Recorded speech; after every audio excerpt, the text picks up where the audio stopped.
Hello and welcome to episode 28 of Illuminating Rounds, hot on the heels of 27. Martin, how you doing?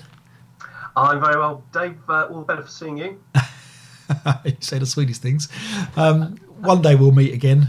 I don't know, it'll be a while. But how you keeping? Are you okay? Yeah, no, genuinely feel good. A little bit of a cough. It's always worrying these days, but yes. Not sure where that came from. But yeah, I'm okay. Pretty good. Okay. Probably Argentina, if anything is to go by.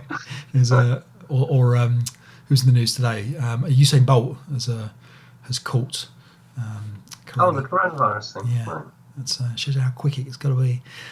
Well, I hope everyone else out there is doing well, and we're holding up. I'm still bearing my tan from Croatia. We got back in time, just in time before the lockdown. That's not much of a tan, Dave, to be honest with you. Listen, you didn't see when I went out. I was pasty white. You were actually blue when you went, didn't you? Yeah. After a week, 2 weeks in Croatia, you actually go white. Yeah, exactly.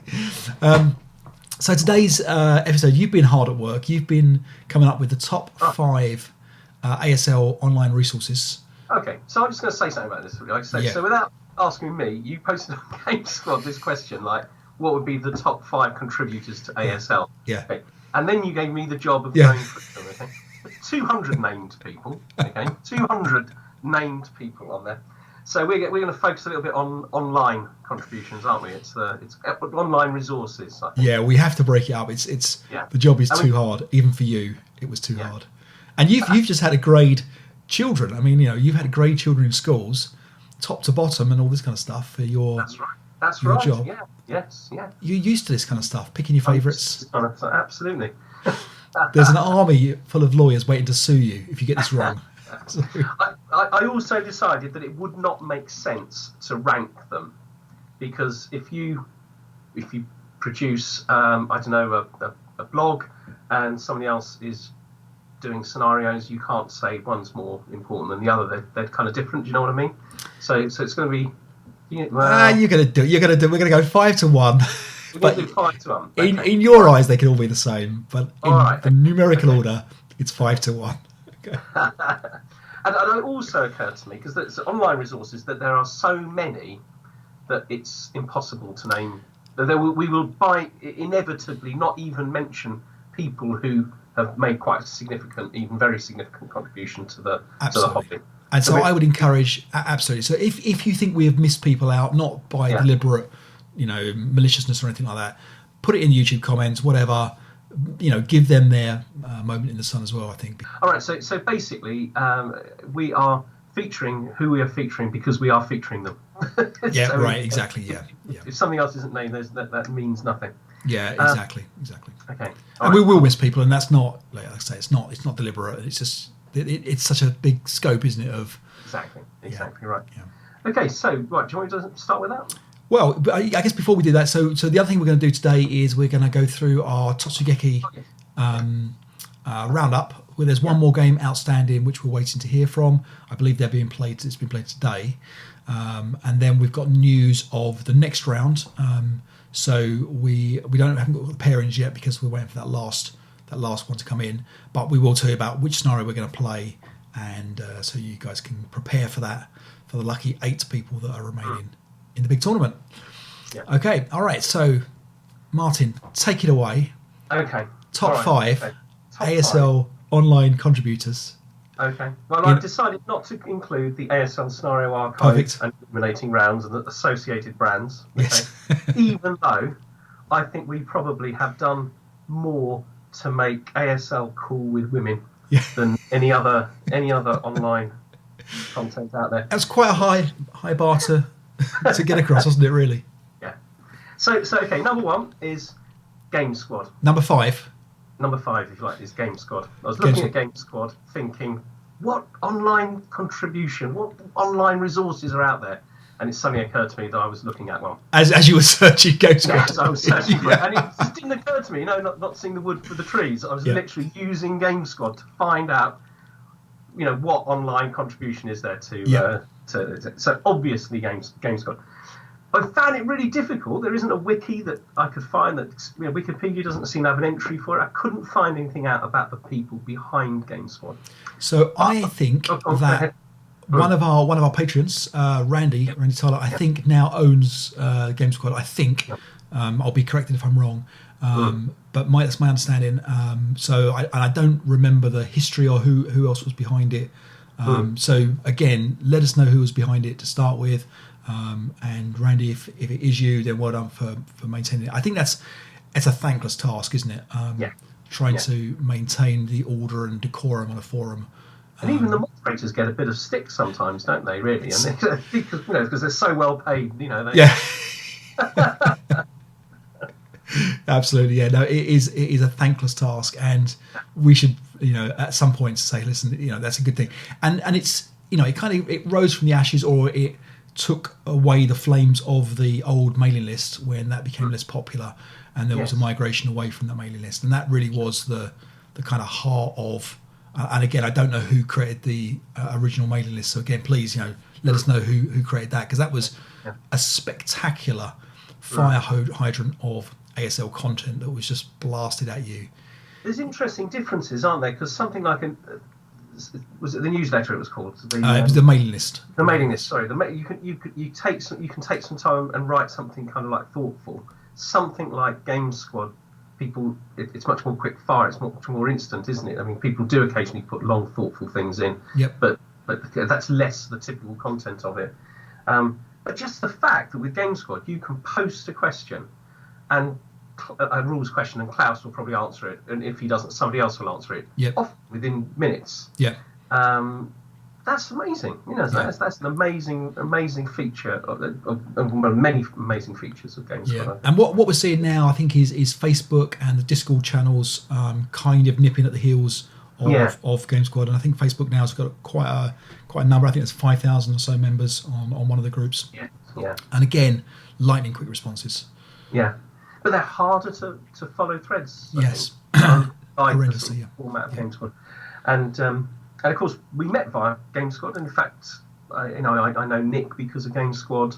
Yes. It's in fact somebody who mentioned Game Squad on Game Squad in response to your original question. Kind of describes, it's almost like the glue of the to some extent of the hobby. People are in contact. You could post up there saying going to be in New York next week, and there's a fair chance someone will say, "Well, why don't you come and visit me and we'll have a game?" Isn't it? It is amazing. So there you go. Yeah, good pick. Yeah, okay. All right, number 4. Okay, so I've gone for Raw. Yeah, okay, excellent. Okay. And this is JRV. Now I'm not sure what JRV's name is other than that. Right. And I know that you've got an idea, but don't want to say it wrong. Okay, so JR's name is JR Van Mechelen, and we know him as well, not only from his superb work on Raw, which is absolutely a it's a must-have requirement for ASL, really, in terms of looking at balance of scenarios. For the Bring on the Night scenario, for the rules that he wrote, the article. That's what I know his name from, of course. Yes. And he's I've had a few chats with him on email. He's a very, very pleasant guy to chat to. And I'm sure he's probably done a whole bunch of other stuff for ASL that nobody ever remembers, because he's famous for those two things. So but it's brilliant. It is bizarre to have something that's is kind of conceptually so simple, but that is now such an enormous resource for an incredible database going back all those years. Yeah, and it's become part of the lexicon, isn't it? It's become part of the language of ASL in a way. That scenario is 30-20 on Raw or whatever. It's and nobody wouldn't know what that is. So very, very good. And it's and if I'd done it, it would be called Martin Barker's. Everyone would know it was me. I go to tournaments and I go, I'm the guy that does Raw, don't you? Yeah. But JRV, I don't know him at all. Never spoken, never in communication with him. Seems doesn't push himself. Now, what website is Raw on? Do you know what the URL is for Raw? No, I always Google search it. so it's jrvdev.com. So he kind of did a little bit what you did. Where, a little bit, yeah, I guess so. But he didn't put a J in the name. Yeah, you're right. Yeah. Excellent. But no, it's fantastic, and well done to JRV for maintaining that, and I know what a difficult thing that is to maintain websites like that. So he's absolutely done a good job. And it's simple and it works and does what it does, doesn't it? Exactly. Okay, number 3. So number 3, I have gone for really our parents. Really, I think of these two as our parents. Really, we stand on the shoulders of the giants of Jeff Hallett and David Kleinschmidt, the two half squads. Yeah. So I don't know how many years ago they started doing their podcasts. It's probably about 10 years. Yeah. It's 10 years. Yeah. And they've done 250 odd podcasts. Incredible dedication, I think, to the hobby. And all because David Kleinschmidt wanted his own counter. And he got it. He got 2. I think maybe he got 2. And, if it weren't for him. Yeah. And I mean, they do their sort of what's in the box, don't they? They do lots of rules, go through rules. They have the playthroughs. Yeah. The art reviews I was particularly fond of. Art reviews, very, very, very nice. The songs, yeah. and really good interviews. Yes. Actually, they've interviewed some really top people, including John Hill himself. Right. Back in the day when he was still with us, or whatever. Yeah. Him. He even interviewed you. I think you were he did. Scraping the barrel a little bit. You haven't even listened to it. I missed that one. You missed that one. I hear you all the bloody time. Yeah. Nothing to learn you from listening to you being so I thought they definitely deserved an honourable mention. They absolutely do. I thought as well. I remember when I first started listening to those guys, and it kind of gave a little bit of validity to the hobby. There's a podcast now about it. This is, there's one thing to see a forum about it and stuff like that, but seeing the real life people behind this, and now they've started doing videos as well, which is brilliant. They're funny guys. I got a lot of time for them. They're brilliant. They've done huge amounts for the hobby, and absolutely, it's brilliant. I used to like their little skits at the beginning. They always do a little. I sent them one, and they didn't use it, and so if they did, I never heard it. I was very upset. Yeah. Going to claim that copyright back again. Yeah. Cool. Perhaps we'll use it. Yeah, exactly. Okay, all right. Number 2. Those two. Okay, so number 2 is Mr. Pit Cabbage, Mark Pit Cabbage. Now you know Mark, don't you? I'm a Facebook friend actually, but I've never had the honour to meet him in person. Very, very nice guy. Very nice guy. Very. Yeah, I mean, I know Mark gets a little bit of stick for being a little bit. Man with opinion.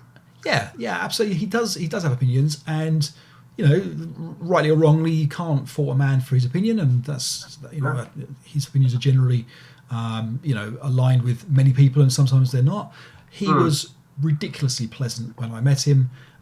He was, was a lovely guy to play. Very, very, very nice guy to play. I remember our game. I've told the story before, but I'll tell it again. Where I was favourite by, I've got to say, it was I must have been a 10-1 favourite going into the last turn, and I can't remember. I had to have something like 14 points of, I don't even remember if I was Japanese or American. I think I was American, over a certain bridge, and I think I had something like 13.5, and it was 3 coming back over again, and I think he had one or two Japanese guys coming up over a bridge, and so I just had to drop some OBA, and we kind of joked about, well, if it's inaccurate, and if it goes this way, and if it goes this far distance, I might be in trouble. Exactly. And not only did it end like that, but it ended on that, and then I had to roll badly, and I got like a 2 KIA or something on my stack. It just killed myself completely on that game. But he was very, very nice guy to play, and what an amount of work he does for the Desperation Morale site. It's an enormous project, isn't it? I mean, he sometimes talks about falling behind, and the rate that things are published these days to have. That's pretty much complete, isn't it? There's everything there. I've never not found something there. Yeah, the newer stuff now. I think he has fallen behind a little bit, but I can understand why. I mean, it is because the thing about him is because I think he is quite a perfectionist in what he wants to put out, and he wants to give a good account of what he does. There's nothing half-hearted about what he does on there. So because of that, he puts effort in, and the stuff is worth reading. It's not It's not like a pithy, one paragraph review. No, it's considered, isn't it? Yeah. Now, the criticism he gets, and it's unfair criticism, I think, is that he doesn't play all the scenarios, some of the scenarios, whatever, from these packs, and that's, I think, a little bit unfair. I don't think anybody can be expected to play, the stuff. But there is a question about, well, okay, how do you review a pack or a module without playing all of the scenarios? But then I think you can take it to the extreme of, well, okay, how many times do you have to play a scenario before you can properly review it? Is it once? Is it 3 times? Is it twice with a discussion with other players? Then taking that knowledge back in and playing it again. And I think, if you really wanted to do that, you'd have to play scenarios at least 2 or 3 times with...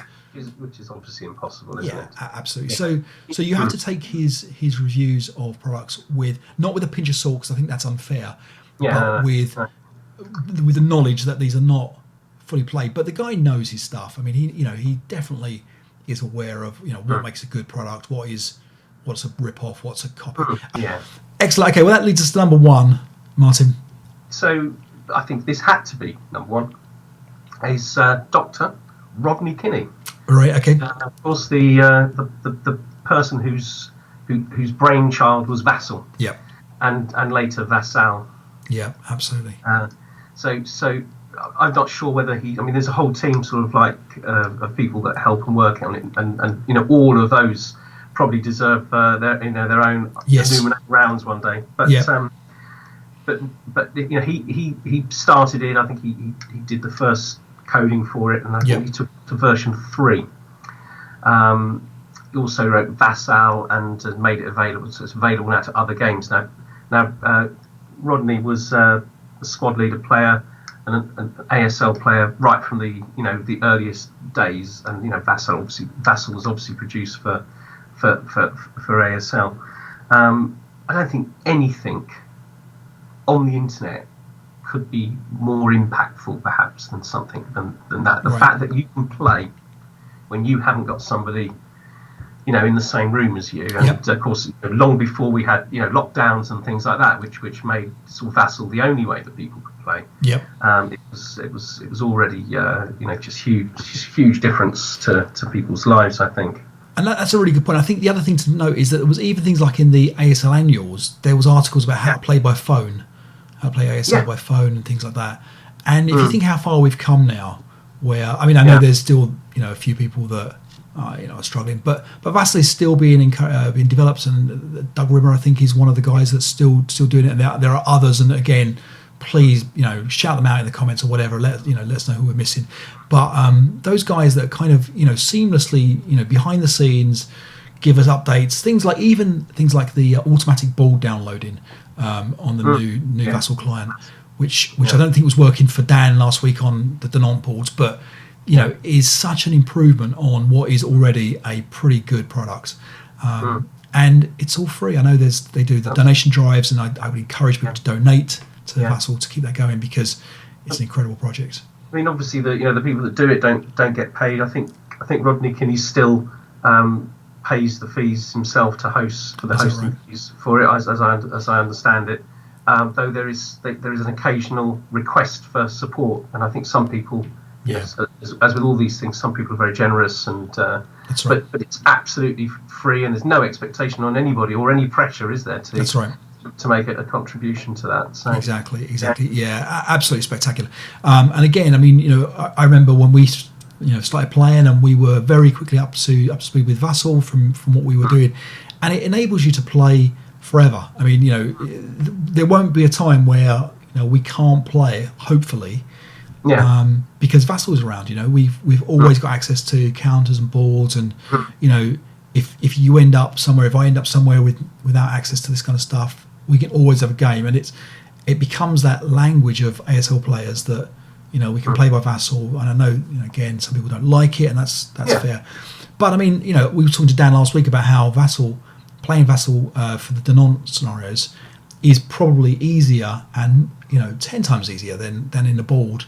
You don't get that visual kind of romantic view of the board in quite so much a way, but it makes the game completely playable. it's a congested game like Dinant with loads of units in bypass on narrow roads, as well as buildings packed with troops and beached boats and all sorts. Seeing that on a with cardboard counters. Was that in the hex, or was it on the hex side? And it's just it does make it much easier. Not to mention the fact that you don't have to leave it set up for several weeks, do you? You can save the game and go to bed. That's it. Exactly, and we're about to go through these tournament games with a tournament with players all around the world, literally all around the world, and we're all able to play that because of Vassal and because of this common language that we've been so generously given. So to Rodney and to everybody who continues to maintain and develop and to come up with ideas and to fund and donate for Vassal, thank you. It's an incredible resource, and we are lucky to have it. And, absolutely. Yeah, good stuff. Good number one, Martin. I like the way you ordered that. All right, so that's a good transition into our Vassal tournament, round one. So let's talk about our games. So I gave you, again, a very unfair task of having a look at all the games to see what you... And I realised it was too difficult, and I sort of didn't really do it. I think it'd be fair to say. All right, well... I came up with a suggestion we would discuss them together. Yeah. Live, as it were. Yeah, that's absolutely fine. So that's what we're going to do. So we're going to start off with my game against David Marisk from the Kansas City guys, who, again, just to let you know, are sponsoring the tournament. You can win, along with the hand-painted board 70 that we are providing, you can also win a copy of their latest full ASL rulebook pack for winning the tournament. So this is my game against David. I started this just towards the I think just at the start of the Chinese turn. I was Japanese, and I'm going to whiz you through this game as quickly as I can just to show you. Now, David and I had played once before, and David absolutely thrashed me in quick order. It was really quite brutal, and I kind of wanted to give him a bit of a game, and I didn't really give him a very good game, and I felt a bit bad about it. So this time we're going to flick through, and you can see basically my Japanese just were pretty much unstoppable. I think that to me the big question about how the Japanese take on the Chinese is whether they're going to kind of advance and keep concealment, or whether they're going to just charge forward CX and jump into close combat. And I went for the kind of the charge forward. I think that is the best. So we had a few banzais going on, but basically it was like a hot knife through butter. I said to Dave at the end, I couldn't see what he could have done differently, or I had DC heroes jumping onto a huge stack of his that went off and killed both his Daredevil squads, and effectively I was just able to just ram straight through, and I think I won on turn 4, turn 5. So I think that going for it, just throwing the Japanese in banzai whenever possible and stuff is the best thing, because although there is time to assault, move and advance, what you'll end up with is getting to the victory condition area in the end game with the Chinese largely intact. Right. Whereas I think if you go at them like a tiger, they can tear them up pretty quickly, as you say, like a hot knife through butter. And that's you've got to do that. The Chinese can't afford to fall back too quickly because you can still use those aggressive tactics, but with 3 or 4 turns at the end. So it's I think you are absolutely right to do that. Okay, all right. So that was my one. Okay, so this game is Richard Webb against Simon Staniforth. So Martin, Richard is the Japanese, okay, and Simon Staniforth is the Chinese. Okay. Yeah. All right. So I'm playing this through. Yeah. Yeah. Okay. So Richard gave us some commentary, and he decided to ignore the open ground on the left-hand side, as you can see. And he's intending to go through the middle and through the right. He made the mistake with his poor eyesight of thinking that the marsh is is woods. Yeah. So I think we're going to see him. The setup seems odd, and then his following moves are not what he was originally intending. Right. But sounds like a very exciting game. So here we go. So he's straight. He's dummy hunting and dummy hunting straight in there, taking some hits. But yeah. And Simon's a good player. I mean, we know Simon. I don't know Richard, but I know Simon's a good, strong player. Yeah, absolutely. Yeah, I agree. I don't know Richard either, but Simon's definitely a decent player. Now there, he just went straight through the marsh. Oh, not sure whether that would maybe he bypassed around there. Yeah.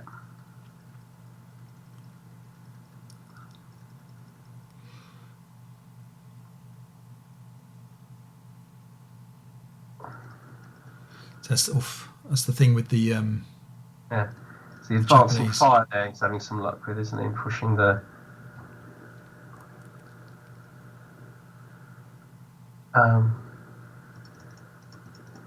they were dummies on the right hand side. Right.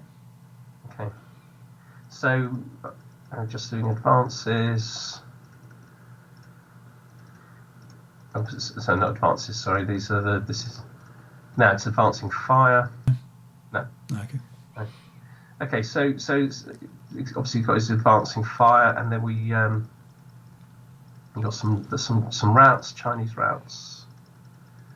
So we must move. This is advances now. So on the right hand side, he's got a long way actually, hasn't he?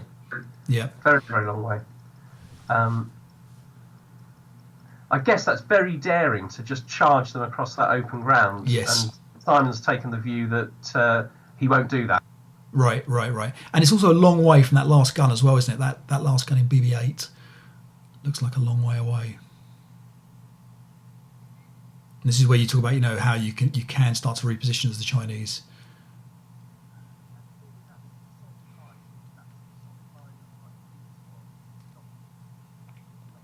Far away are they from the? I mean, you haven't finished the turn yet, but it means that the Japanese have to kind of risk non-assault movement, if you like, to close with them quickly. Right. He's also digging foxholes at the back, or attempting to, I think. Always in these games, lots of broken Chinese units around. Yep. Okay, so here he comes for turn 2. Oof. Yeah. Taking some very, very effective defensive fire shots. Yeah.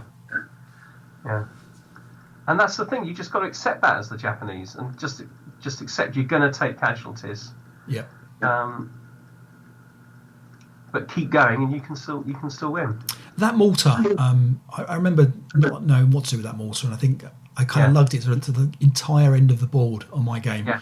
And just to fire it once, just to be like, well, I'm going to fire it. I've brought it this way. I will fire it. They're heavy, aren't they? I mean, they're not as heavy as a lot of mortars. But the things they're quite good smoke producers, aren't they? Right. You can't fire from dense jungle. That's something that sometimes limits their uses. And you can fire it adjacent, which a lot of mortars can't be fired adjacent. Right. So the Japanese look weak on the left side, don't they? It looks like just one multi-man. Yeah, I mean, looking at this right now, I'd fancy the Chinese in this. Yeah. Looking at this right now. I think Richard did, remembering his, what he wrote. Anyway, it looks like they're crossing this sort of central road this turn. It seems to me that Richard, in terms of geography, has got much further than you did in your game on turn 2. Right, yep. But he's also suffered, I think, much higher casualties. But he's also captured one of the guns on turn 2. I think that's phenomenal. Yeah.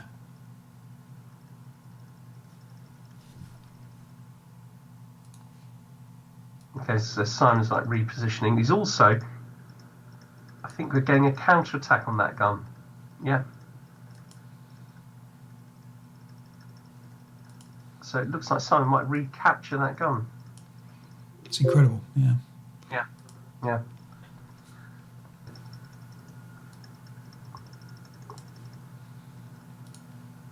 Okay, so the Chinese repositioning. Oh, this is Axis turn, isn't it? Sorry.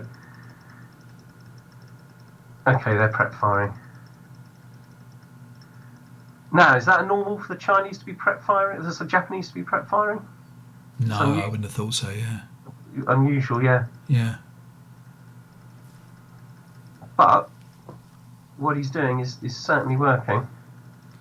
Yeah, I mean, it is surprising to prep fire there. Yeah. I would have thought you'd advance in. Is there even a leader there? There isn't a leader. Yes, there is a leader, so you could even have banzaied that unit.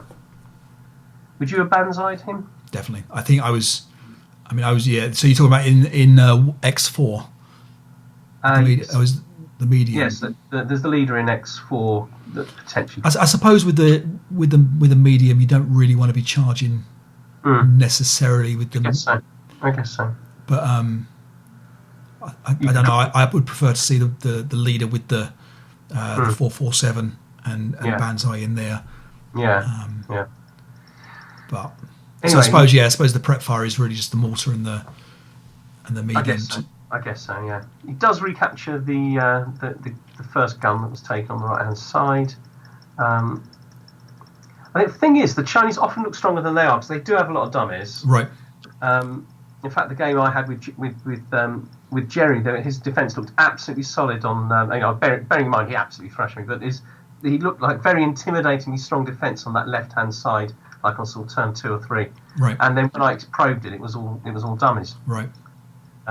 He was very, very strongly defended in other areas, though. So Richard talks about kind of like slowing down his pace a little bit because his casualties have been so high. Yeah. And that doesn't seem like a very dramatic turn. He retakes a gun. Right. Doesn't capture a huge amount of territory, but actually, it's probably put him in a better position in terms of getting his force getting them into more. Right. Able to work together, sort of thing. And I mean, 6.5 turns is a long time for what is, about a 10 hex advance, isn't it? I mean, it's absolutely. There's plenty of time there. Yeah, he's just got adjacent to the second gun. Oh, he hasn't recaptured that gun yet. Yeah, the Chinese got it back. Yeah. Which is great to see. I mean, I didn't think we'd see any Chinese recapturing of guns. I thought we'd see, you kind of just fall back and think, okay, well, I've lost that gun. Yeah. Let's pull back on it. He's got these guys encircled. And what's in there? There's all sorts of stuff in there. All sorts of stuff, yeah. Now, where did the encircling fire come from there?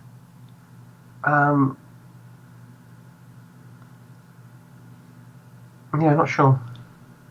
Yeah, I'm not sure where that came from. No.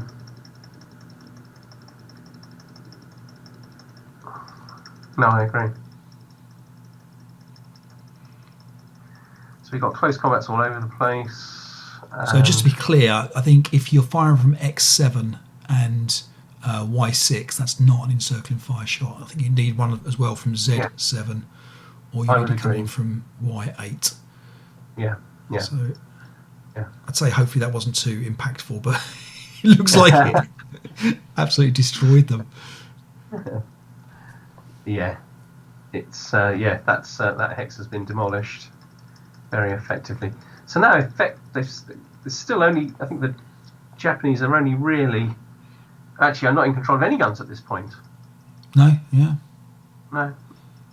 but is the Chinese repositioning to defend the strongest held gun, which is the one on the left, isn't it? Right. And so the danger, I think, with doing this kind of a defence for the Chinese is that one good mortar shot or one good DC hero. Yeah. Just even one good lucky advance. Yeah, you really need to shield it, don't you? You need to kind of cover it, which I think is, I guess, what he's starting to do here. Yeah. Right, looks like the Japanese turn.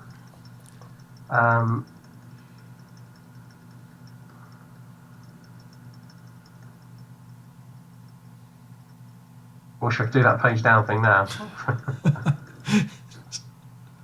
I know, this has got to be good for something. The muscles I'm building up. Got to be good for something. Shudder to think what it is. Next time you come to pick your ear, it'll have the strength to pull out all sorts. That comes right back, isn't he? He's making progress towards it in AA7, but he's still feels like a long way away. Yeah, I mean, I still fancy the Chinese at this point. I don't know. I do. I mean, technically, they're still in control of all three guns. The Japanese, a lot to do. A little bit weakened from the early part of the game. But they... I don't know how the Chinese... I mean, look at this. So turn 6 with no guns captured for the Japanese. No. Chinese, albeit only a broken unit, and then the other one quite well defended. Right, yeah. right. Okay, so I suspect we're going to get like a little bit of a close combat. Yeah. A lot of close combat shortly.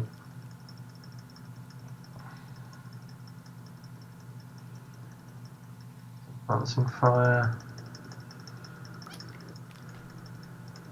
The guns in our game weren't effective at all. I don't know about in yours. But this one looks like they got a good job. Shots off. Right, so he's moving in there. So it looks like this turn he's going to capture the 2 guns, perhaps. Right.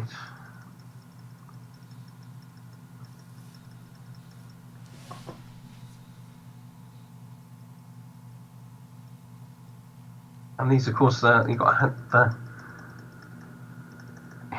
dare death heroes as well, haven't you? The Chinese. Right. Jerry used them very, very well against me. Okay.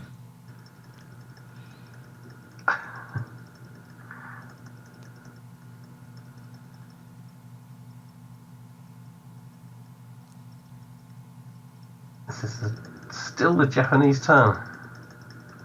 So last Japanese turn. So the Chinese at this point still have 2 guns.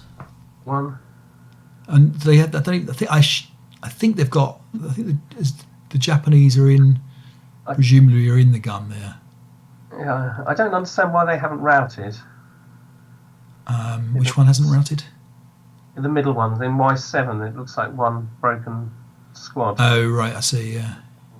I'm not sure what's. I'm not quite completely sure what's happening there, but you've got. I think there's a concealment counter in Y7, a Japanese concealed counter.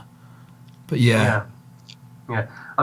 I think there's an element of it not being perfectly clear what's happening. They presumably know. Yeah, exactly. But he's also got Japanese now adjacent to the final gun, albeit it's only a hero. Right. So we had a tank under a DC hero pop up for a moment. I think he was also telling us that got shot very quickly. I think. Yeah. When he was generating those. Right. So we got a close combat. Right. And this is last close combat of the last. I think that was turn 6. Okay, do you know what? It's turn 7, I think. It is turn 7. You're right. Yeah. So this is the final turn. So I still fancy the Japanese, albeit Japanese or Chinese. Sorry, did think I fancied the Chinese at this point. Yeah. But actually, they haven't got anything in those hexes really. So their strongest held one is V7 now. Right. Yeah. So let's see what he does. Okay, so that's where it ends. Okay. So I'm not. I don't think I've. It's not at the end. So Richard said that he gets into these close combats. Right.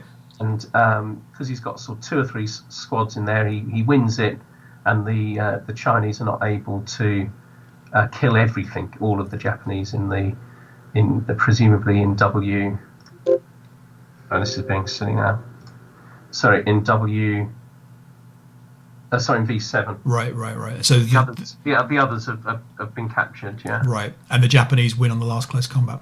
They win on the last close combat. Yeah. Impressive stuff. Okay. All right. Impressive. That's that looks like it came right to the wire. Then that one. Okay, hang on a second. Okay, so this time we're going to look at Tom Repetti's game, Illuminating Rounds. Tom Repetti against Dwayne DeVal. Now, Dwayne has only ever played his brother, so this is quite cool that he's got a new opponent. But they have played like 182 times or something. I mean, how cool. I don't have a brother. You don't have a brother either, do you? We're the brothers we never had each other. But so do we know who's who on this one? We do. So Dwayne is playing the Chinese, defending as the Chinese in his first ever game with someone who isn't in his family. Right. Okay. And Tom's the Japanese. And Tom, who's played thousands of times. Many. Slaughtered many. And some might say Tom's been with a lot of people. But Tom's wife listens to this, so we can't say any more. All right, so let's see what goes on here. So Tommy's going for the left side approach. Yes. And he's getting away with it pretty much. There's not much fire going on at the moment. That's right, yeah. But it's very heavily defended up there, so yes, it's he's doing well not to find any dummies so far. All right. We've got a little bit of a battle going on there just to the left of the path. Yep. That bamboo really does kind of constrict the Japanese' movement, doesn't it? Yeah, more than you kind of think, yeah. So he's safely the Chinese safely routing away there, which is nice. Yep.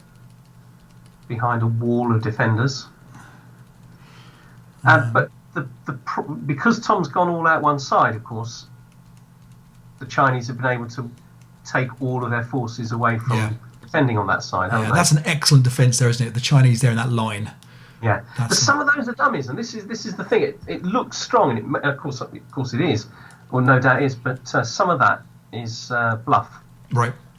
So I think we're probably about to find out. That's some good white phosphorus there. That's the first white phosphorus we've seen. So I'm going to immediately flanking it really with one squad over there and then G7, whatever it is. Got the banzai. Yeah, excellent. Next, he's got his way through the bamboo. Yep. So the guns start to turn. Yeah.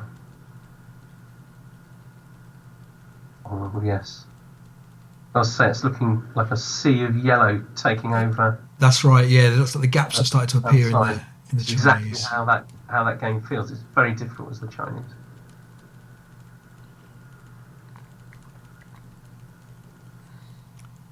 What's great about comparing all these games is because they're so compact. Yeah. It's quite nice to see there's such a similar start to how they one across the left or one across the right. Yeah, absolutely. You see all those Chinese breaking a moment ago. Yeah. It's actually almost like watching Othello. Is it Othello when somebody places something really well and everything from black to white?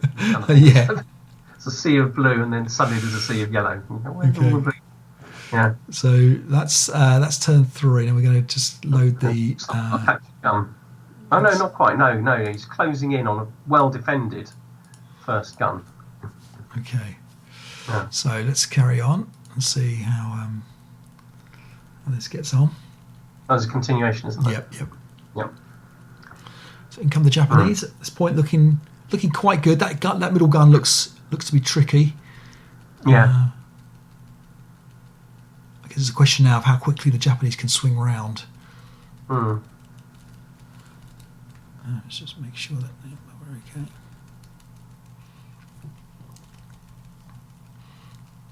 There's the Chinese encircling the Japanese up there as well. Yeah. Going into close combat there, off, and the Chinese wiping out the Japanese on the right hand side there in U7. They took some Chinese with them. Yeah. But that sort of steamroller effect of the Japanese when they're all together. Yep. Is irresistible. Guns intensive firing there. So it's a dangerous move, intensive firing the guns, because that's one way that the Japanese can get a cheap gun for free almost. Cheap point. Yeah. Yeah. But it looks like the Japanese have captured that gun at the top left hand side. Yeah. Yeah. But the Chinese have plenty back here, don't they? And this is we're on turn 4. It's a very fast moving game, isn't it? Yeah. This scenario. Yeah, and the Chinese now looking good. Yeah. It's the third instance of prep fire we've seen in the whole Japanese attacks. around the Japanese camp. Bring the forces together now for this last push. I'm kind of quite excited. I think that second gun will go. Yeah. I think it has just gone, is it? I think it has. Yeah, it's gone. Yeah. The Chinese still in. Look like they got. Yeah, I mean, there's plenty in W7, isn't there? Yeah. There's a hero in there as well. Yeah. Oh, I mean, yeah, this looks. yeah. I mean, that's superb for the Chinese there. Look at that. It feels good if you can pull that off as a defender in that final turn to put your force out like that. Yeah. And it looks like they're all real units as well. Yeah, this is turn 6. Yeah. Of the Japanese. Close to the final turn. Yeah. Well, big banjo going in. Pressing through, yeah. So we've got. It's going to be close to the line. But it's. Oh, look at this! Wow.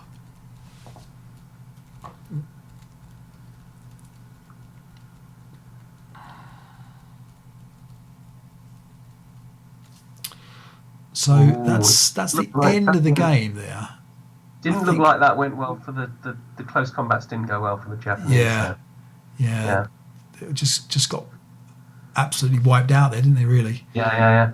And do you know what? Last night I was playing Maggot Hill. It's a scenario we talked about with Martin Mayers. He was playing as the Americans, and I was the Japanese, and I won every single. And I was going for close combat all the time, hand-to-hand close combat, and I didn't lose a single half squad or leader in close combat. And we must have had 10 hand-to-hand close combat, wiped him out every time. And he was getting a little bit sort of depressed.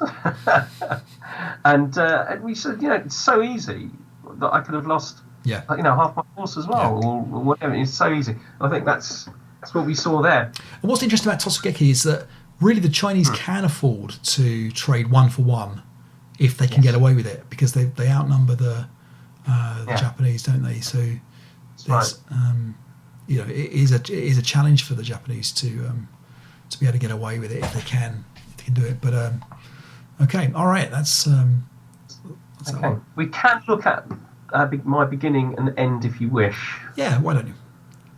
Okay, which another game I played with Jerry. So let me just find it. All right, so this is your game then, Martin. That's right, against Jerry, and you see Jerry's there laid out right across the map. I got half squads on the right and the left to try and keep some of those forces busy, and the vast majority of my forces going up through the centre, so up and around the path, and also up through sort of V1, taking advantage. So Jerry defended his right hand side, the Japanese left hand flank, really strong.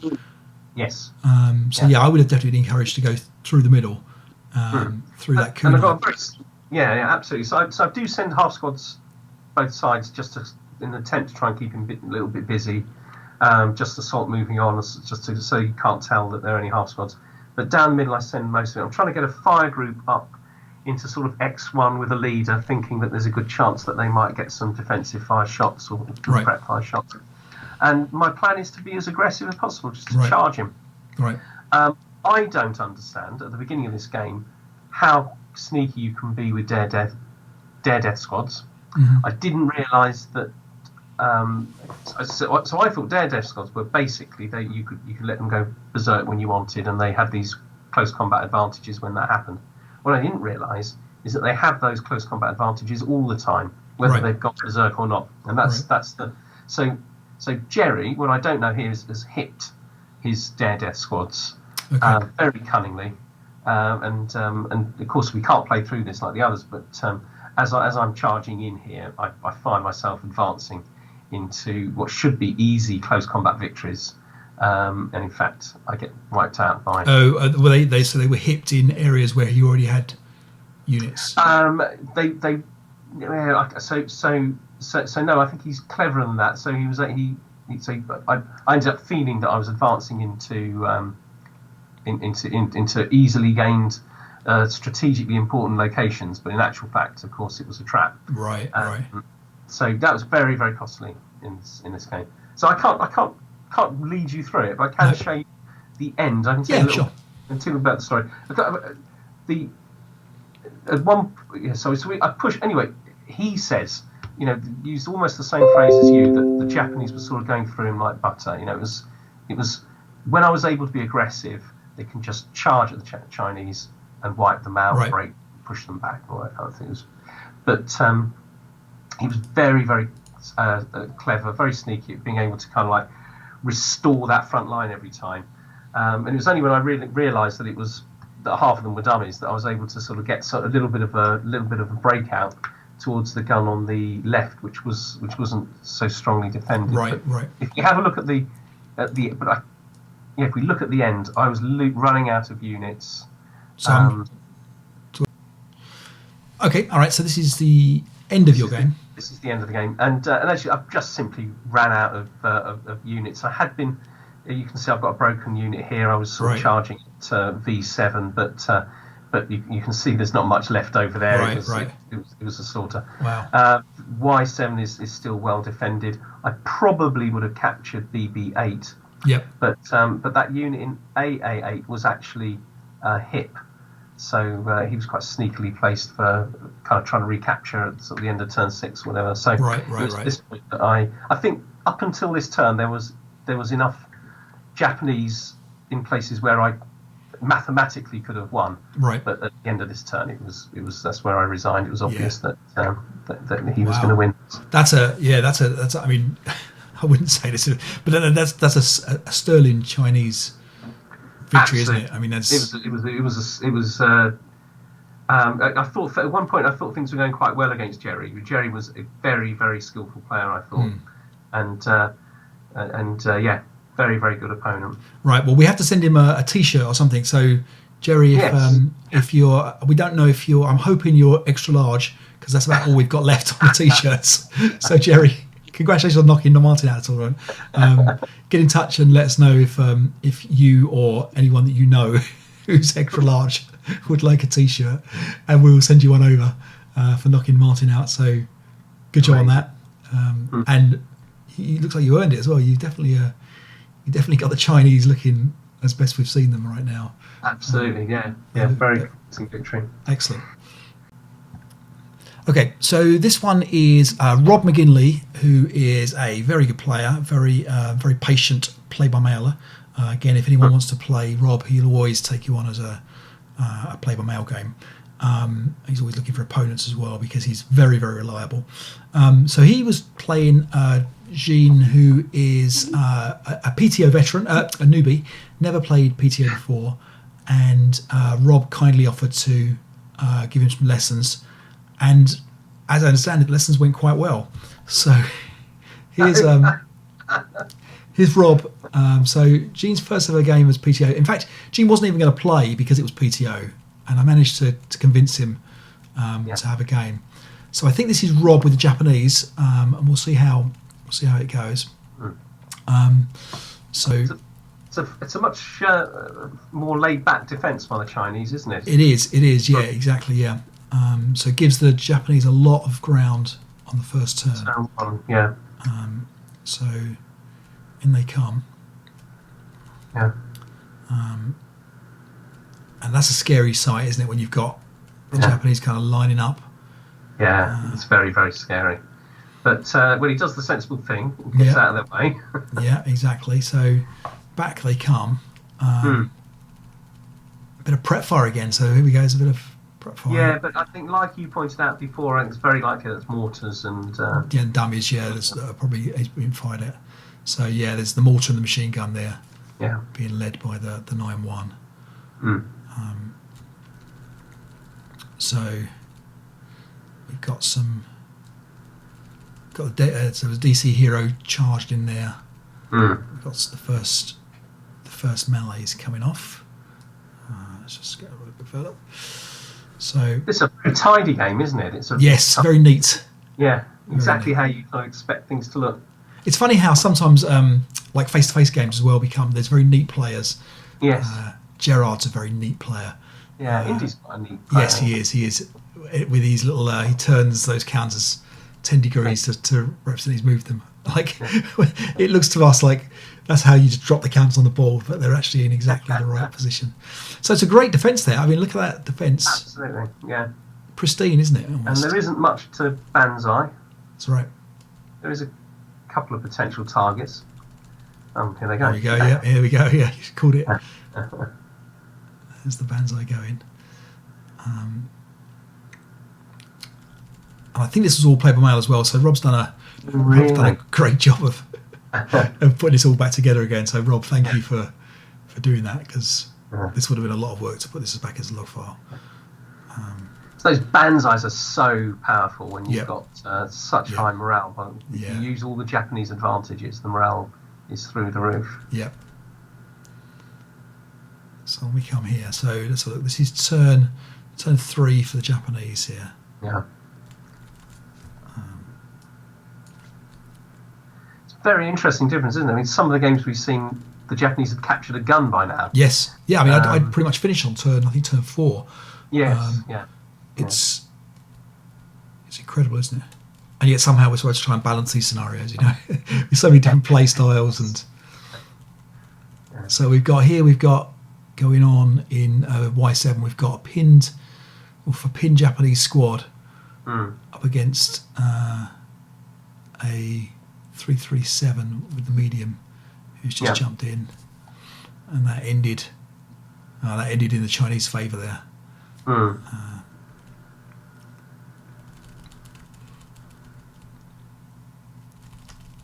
Yeah, now Rob doesn't have a good relationship with dice on Play by Mail. For a guy that loves Play by Mail, he doesn't love the Vassal dice, I tell you. That's funny. Yeah. He will tell you he can't win a close combat. No, perhaps I'll give him a game. Yes.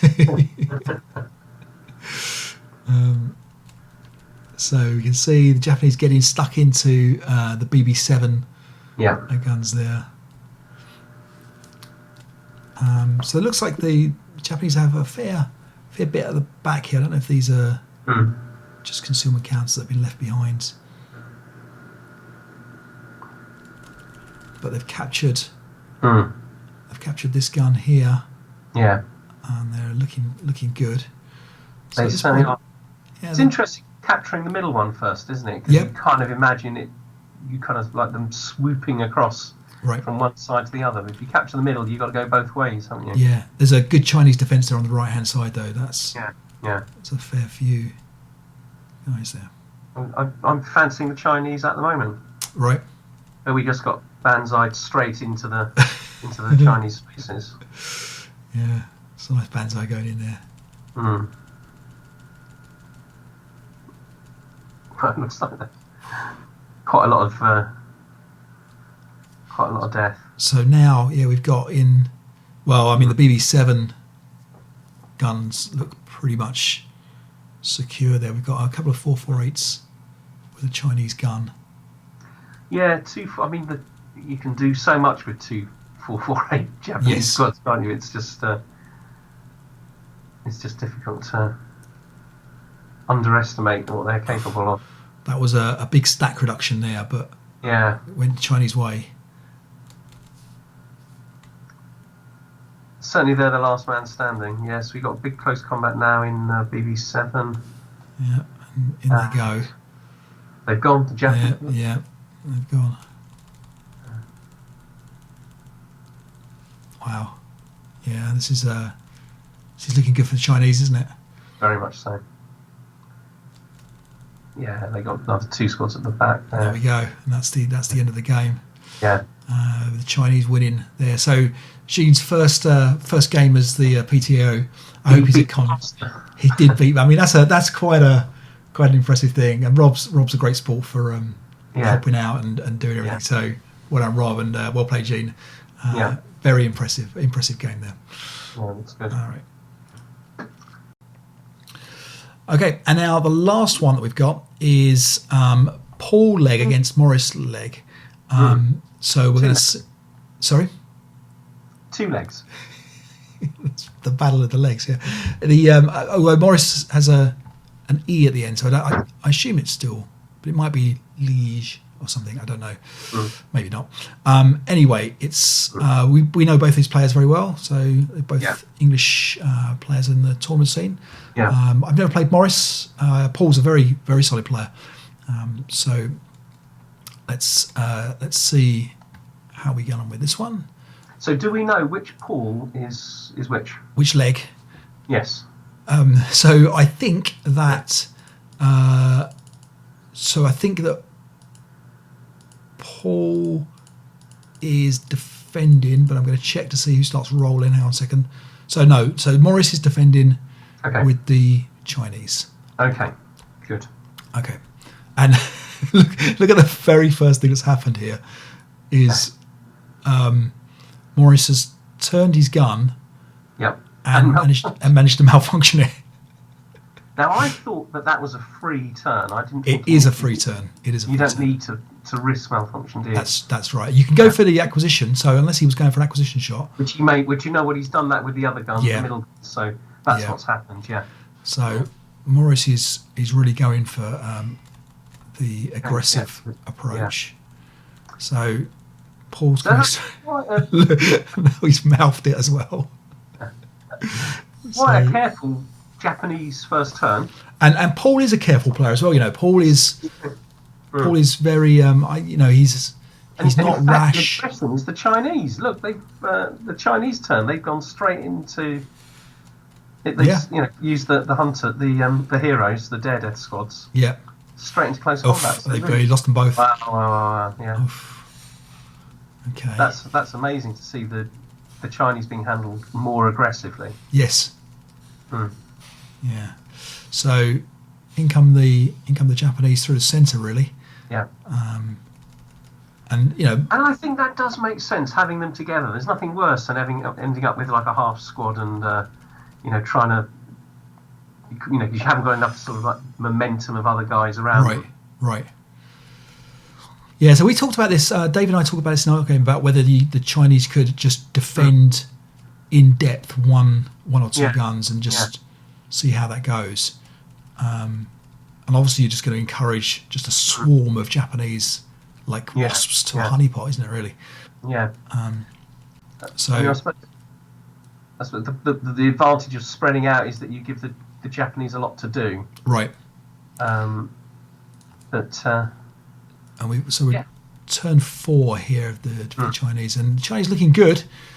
Obviously, that left-hand flank is a bit disastrous. Yeah, they just won the close combat over one of the guns. So berserk Japanese squad going there. Japanese all around that gun. Yeah. And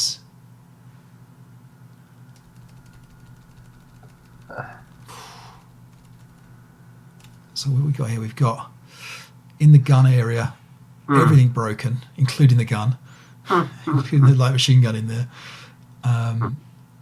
We've got the. Now, according to the rules, did the Japanese need to capture the disabled? Yes, gun? Yeah, they do. Yeah. Which they've done there. Yeah. And we've got gun back here. So the guns are under a fair amount of pressure. Yes. Chinese holding firm here. Yeah.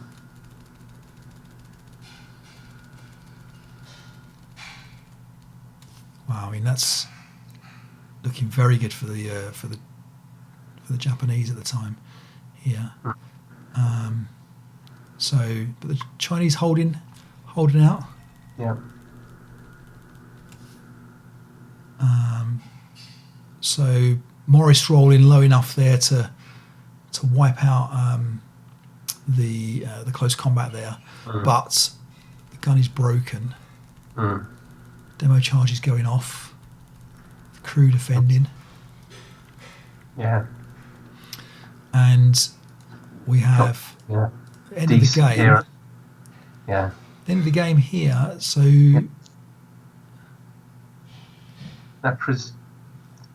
So I think that looks I think what's happened is that the Chinese have conceded because their last unit is broken.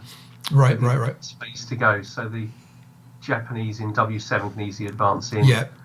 I think they've got because they've got the. They've Yeah. got. I think they've got all the guns anyway. I think the Japanese have got all the guns.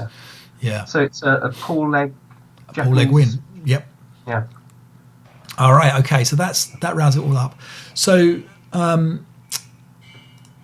we should talk about the next round of the tournament. We've got one more game to go, obviously, which we'll find out a little later.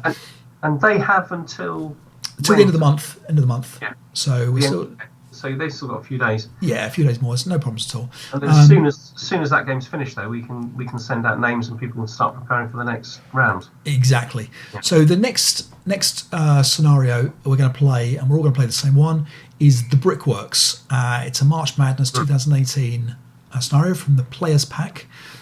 So guys, for those of you in the tournament, if you don't have the scenario, we will provide you a copy of it. But we would recommend you go and buy the March Madness packs. Unless you expect to win the tournament. Absolutely. That's the full ASL rulebook pack. So you can get this off the Kansas City Wargamers pack website.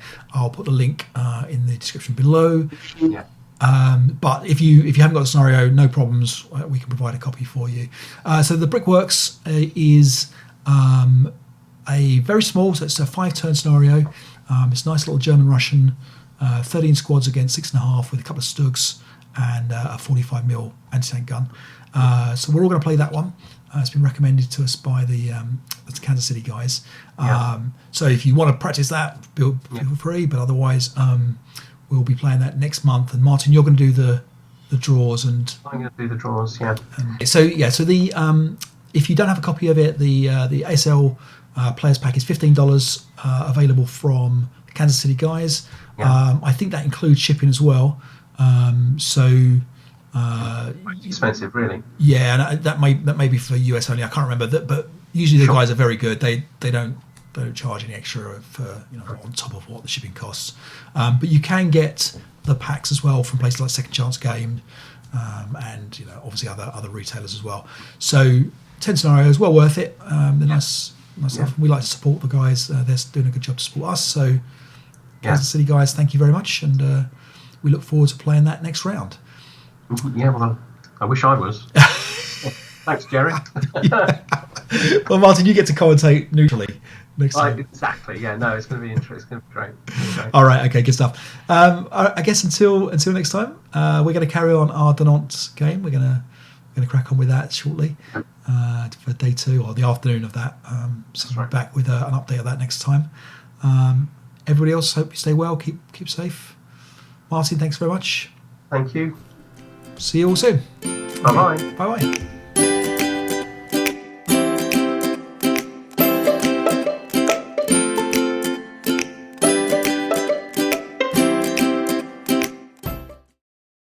Because Martin, we've lost your sound.